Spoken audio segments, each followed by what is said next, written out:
Yeah, so born and raised Catholic, brought up in the Catholic faith, stayed with that till probably early 20s, and then kind of just moved away from the church. Always had a belief in God, but never really prescribed to any kind of religion. Really kind of had a disdain for organized religion, if I'm being honest. And probably at the end of last year, beginning of this one, thought, I need to give it, I want to give it another go. I'm kind of missing something. I think there's something missing. I think this might be it, but I've got to find the right place. I had always driven by the park, always seen your guys' sign out here on a Sunday, and thought, let me give this a try. And so I came in the first time. I think it was Martin that was speaking. He just said it in a way that I could relate to. I come from Hong Kong. I was born in an Asian family. I was raised by my Asian parents, and my parents do not have any religious belief. When I was studying in university in Hong Kong, my classmate just introduced Christianity to me, and she asked me and bring me to her church, and I start to know about Jesus. But at that time, I didn't make decision to start follow Jesus. So I was raised secular, and my family didn't really have a lot of reason. We were coffee Christian, as it were. We just tick it on the census, and that was it.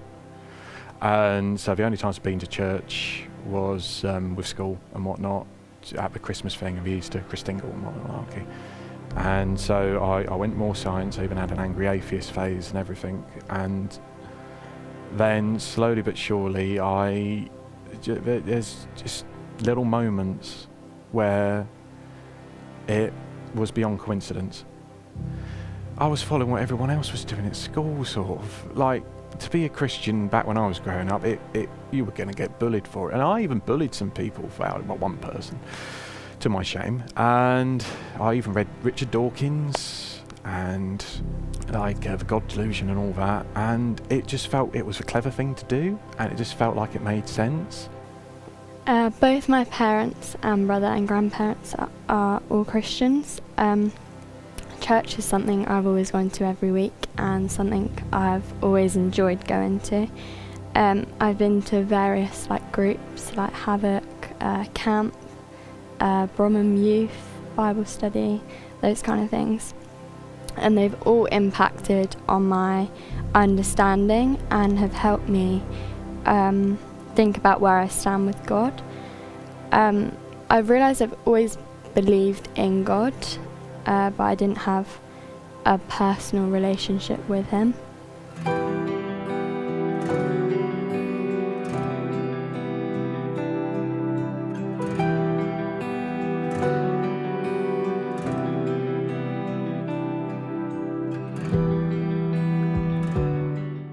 I think all of the relationship, I think the way that is described, especially in the Catholic Church and some other religions, where there's a lot of pomp and circumstance or ceremony that you have to go to get closer to God, but you're never going to get to that because there's always somebody else.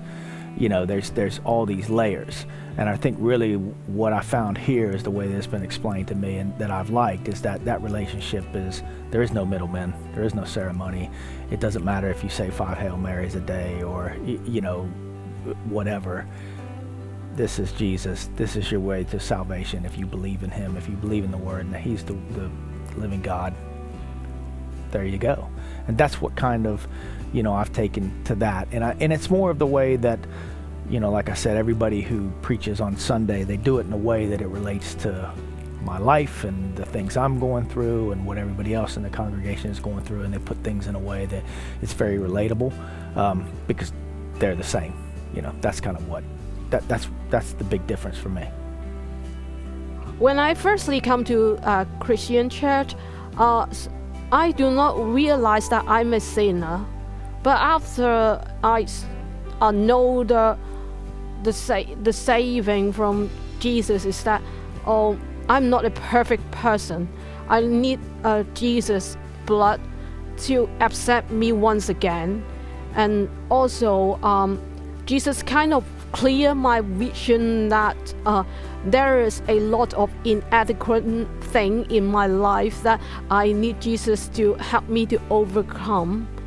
I was living with my mum at the time. We just moved into a new house, and the previous occupant had died, and there was a box of books, and one of them was Mere Christianity by C.S. Lewis, and I thought, I'll keep that.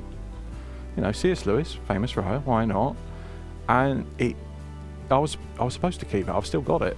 I've read and listened to some of his lectures and whatnot. I still need to read the whole thing cover to cover, but no, that was one of those little things I was talking about, just beyond coincidence. I found the nearest church, just so happened to be here, and then I had a chat with Graham about all that went on in my life, and I had the best breakdown I've ever had, and it was sorely needed. And ever since then, it has been lighter, and whenever things are too hard, I know I'm not completely alone, and he's just outside. The songs always hit me, and I can't remember the exact song or even the exact line, but it was essentially, I don't have to carry this weight. And I was Mr. Stoic, I will carry everything, I'm strong, manly British man who has to carry all the world's burden, stiff upper lip, all that keep calm and carry on malarkey. And it's so hard, and you can't do it, and you can't keep calm, and you can't just keep carrying on. And you need someone there for you, and Jesus is there. And he took all our burdens and died upon that cross, when we very, very don't deserve it. I realised that I am a sinner and I need God's forgiveness, because he died on the cross for me so that I could be set free. I have this hope in Jesus that I don't have to worry about what happens next and what people think about me, because I know it's in God's hands and his plan for me. I started engaging more in services and understand more of what was being said and applying it to my life. I'd also go early to the evening services and sit and listen to the music.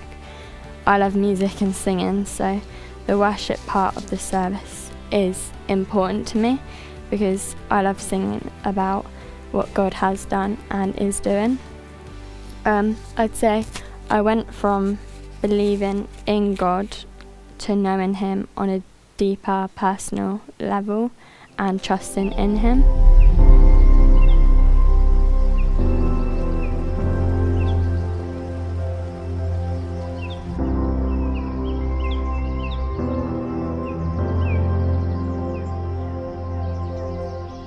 Yeah, I think it's still a work in progress. I think I'm still, kind of getting there, but yeah, I think it makes a difference having him in my life. It makes a difference because you feel like there's something else. I think sometimes in life we're looking for something.